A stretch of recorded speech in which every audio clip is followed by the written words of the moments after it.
मंगलवार को सादुलपुर विधायक मनोज न्यांगली ने क्षेत्र के कृषि विज्ञान केंद्र चांदगोठी की ओर से स्वामी केशवानंद राजस्थान कृषि विश्वविद्यालय बीकानेर के तत्वाधान में आयोजित 7 दिवसीय वैज्ञानिक तरीके से बकरी एवं भेड़ पालन प्रशिक्षण कार्यक्रम के समापन समारोह में शिरकत की। उन्हें उपस्थित प्रशिक्षणार्थियों एवं कृषि तथा पशुपालन विभाग के वैज्ञानिकों को संबोधित करते हुए पशुपालकों को वैज्ञानिक तकनीक के माध्यम से प्रशिक्षण को आवश्यक बताया।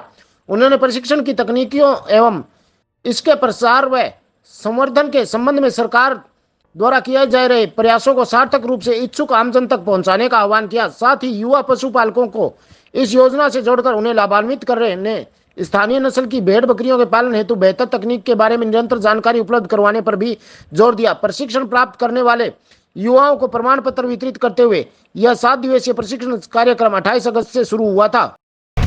बकरी भेड़ पालन जिस पर आपकी साथियों की संगोष्ठी, आप लोगों को सारी बातें एज ए वैज्ञानिक, as a medical, as a पालन का व्यवहारिक रूप से सारी बातें आपको सिखाई गई प्रमाण पत्र।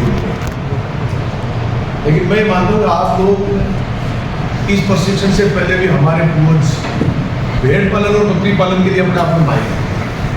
हमारे गांव में हर व्यक्ति एक डॉक्टर होता था निश्चित रूप से कि बकरी की तकलीफ हुई तो गांव में कौन डॉक्टर होता, वो सारी चीज़ें उसकी देसी दवाई से ठीक कैसे करेगा, और उसी के अनुसार हम बकरी और भेड़ का पालन करते थे। रोग आते तो हम लोग गाँव में उसका नियंत्रण करते थे। और किसान को कई बार पशुपालक के लिए बहुत बड़ी समस्या रहती थी कि सारे प्रयास करने के बाद हमको ये डॉक्टर सुविधा नहीं मिल पाती थी और हमारा पूरा का पूरा रिवाड़ा खाली हो जाता। और किसान पशुपालक के भेड़ बकरी पालन करने वाले व्यक्ति के लिए एक ऐसा दौर आता कि वो सोचता है यार मैं इससे बुरा मेरा कोई दौर हो गया। लेकिन आज अपने पास ये वैज्ञानिक युग मानिए, एजुकेशन का युग मानिए, पशुपालक भी पढ़े लिखे हो सकते हैं सारे लोग, उस सब सुविधाओं के साथ अगर आज हम हमारे भेड़ पालन और बकरी पालन इस वैज्ञानिक युग में इनके साथ जुड़कर पालन करें तो होने वाले हमारे उस नुकसान से बच सकते हैं। समय समय पर यहाँ प्रशिक्षण लो, आवश्यकता समझो, इनसे संपर्क करो और हमारे भेड़ पालन करने का, बकरी पालन में आप इनका योगदान ज़्यादा से ज़्यादा लिया और आप ऐसा कर ही रहे हो। सारे लोगों के साथ पशुपालन करते हैं, आप जैसे दिए भी आम आदमी तक इस बात को और पहुँचाओ। जो पशुपालक है उसको बताओ कि कोई बात की जानकारी नहीं हो, कोई बात की दिक्कत हो, समस्या हो तो अपने पास एक चांदगोठी में हमारा कृषि विज्ञान केंद्र वो हमको सारी राय देगा और हमें बचाने का रास्ते बताए। और वही रास्ते आप भी जान गए, आप भी अपने आप में एक वैज्ञानिक बन जाओगे और आप भी अपने लोगों को बताओगे। पशुपालन में मैं जहाँ तक सोचता हूँ सबसे बड़ी समस्या है हमारे लोग नई तकनीक से हमारे वातावरण के विपरीत जाकर कई बार पहाड़ी बकरियों बनाते हैं, कई बार भेड़ भी कोई दूसरे तरीके के लाते हैं नस्ल का सब नस्ल से। लेकिन कई चीज़ें ऐसी हैं जो हमारे वातावरण के अनुकूल नहीं है, तो आप अपने वातावरण के अनुकूल नहीं है वो नस्ल, वो बकरी यहाँ भेड़ लाए तो वो किसान को अपने फायदा नहीं दे सकते, वो हमको नुकसान करेगा। क्योंकि हर व्यक्ति का, हर स्थान का वातावरण है। तो सबसे पहली बात तो मैं आपको ये कहूँगा अपनी देसी बकरी पालने जाना, देसी अपने यहाँ के वातावरण की भेड़ है वो पाएंगे। आप दूसरे के चक्रों में, बड़े फार्म बनाने के चक्रों में बाहर की बकरियाँ लेना करके अपनी बकरी लाइए, ये सारी तरीके से फिट है, ये भूख में भी फिट है, ये प्यास में भी फिट है, ये गर्मी में भी फिट है, ये हमारी सर्दी में भी फिट है। जो फिट चीज़ है वही लानी चाहिए। इसलिए भाई एक वातावरण के नाम पे जो नुकसान होना चाहिए, उनका प्रजनन भी हमारे वातावरण के अनुसार कम होता है। उस समय पर सही प्रजनन नहीं होता, उनका उत्पादन कम देते हैं और बीमारी भी ज़्यादा, इसलिए अपनी पशु। दूसरा आप ये कृषि विज्ञान केंद्र में आप पालने वाले पशुपालन जो योजना NLA क्या योजना, NLM राष्ट्रीय NLM की जो योजना राष्ट्रीय जी उस योजना में आपने प्रश्न किया, मैं मेरा अनुभव बताऊँ। अभी तक मेरे हिसाब से किसी भी किसान को राजगढ़ में उस योजना का लाभ नहीं मिल। एक आदमी नहीं, हमारे 2 फार्म की अभी अप्रैल अभी मई जून में लगभग राजस्थान में 20-25 लोगों ने सब्सिडी दी है पूरे राजस्थान। अब सबसे बड़ी इसमें समस्या है बैंक की। लोन सब्सिडी तो बड़ी है, सपने भी बहुत बड़े हैं सरकार के देखने से। कभी 500 बकरी का पालन करेंगे तो 50 लाख की सब्सिडी मिलेगी, 1 करोड़ की, 1 करोड़ की सब्सिडी। सब्सिडी 50,000 की, 1,13,00,000 की कुछ का प्रोजेक्ट है और उसमें 50,000 की सब्सिडी है और वो 50,000 की सब्सिडी देकर आप लाइन में खड़े होते हैं। जब बैंक की श्रेणी में आगे खड़े होते हैं तो बैंक इनकार कर देता है। सरकार करके बिना गारंटी पशुपालक की हिम्मत क्या गारंटी क्या देगा?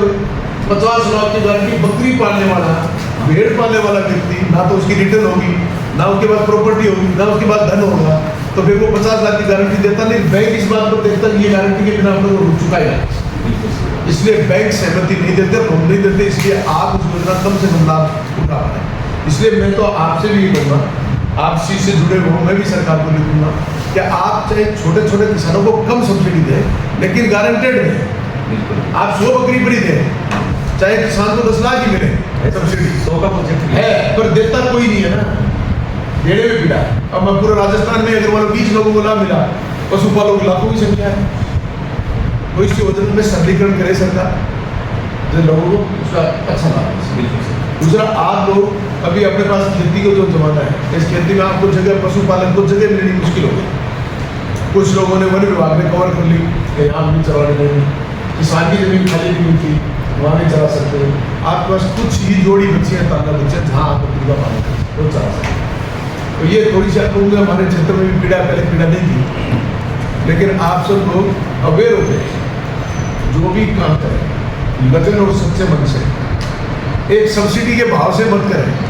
तो अपने को 10 लाख की सब्सिडी मिल जाए, अपन तो इसको चुका देंगे, ऐसे करने में देखता हूँ कोई लोग गणित दिखाते हैं, तो 1 करोड़ का प्रोजेक्ट है, 50 लाख सब्सिडी मिलेगी, 50 लाख मैं बकरियाँ लाऊंगा और ये 50 लाख जैसे सब्सिडी मिलेगी, लोन चुका दूंगा, मेरा बड़ा प्लान हो जाएगा, मैं बड़ा करोड़पति जाऊँगा। इस प्लान से काम करोगे तो आप कुछ नहीं कर पाओगे। एक निश्चितता रखो कि सब्सिडी जो भी मिले, 5 लाख की, 10 लाख की, मुझे निश्चित रूप से भेड़ पालन, बकरी पालन करना है। करोगे तो जीवन चलने वाली योजना है, और अगर आपको सीमित दायरे की सब्सिडी लेकर के काम करना चाहते हो तो उससे आपका जीवन चलने की योजना है। अब आप ये तो आपने प्रशिक्षण लिया पशुपालन, देसी पालो, देसी खुआओ, देसी पान रखो, क्यों बनी हुआ सब बढ़िया तरीके से हर बार आगे विदेश से करूँगा, जाऊँगा, हर बार में काम होगा। दूसरा, अपने कृषि विज्ञान केंद्र में सेंट्रल गवर्नमेंट से लेकर हमारे डॉक्टर साहब ने 3 श्रेणी में हमको बांट दिया।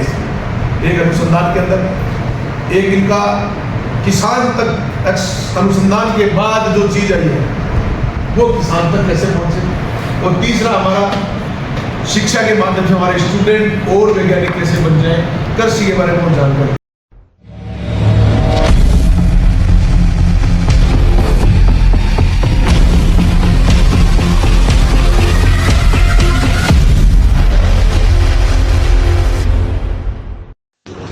क्या आप भी बनाने जा रहे हैं अपने सपनों का महल और देना चाहते हैं अपने इस महल को एक नया लुक? तो आज ही संपर्क करें सोरिस इंटीरियर एंड एक्सटीरियर। दीजिए अपने मकान को एक शानदार लुक और बनाइए अपने घर को आकर्षक, ताकि देखते ही हर कोई कहे वाह क्या मकान। तो आज ही पहुंचे सोरिस interior and exteriors, shop number 4, Pilani फाटक के पास, सादलपुर, चूरू। संपर्क करें 9108521728। सोरिस इंटीरियर एंड एक्सटीरियर।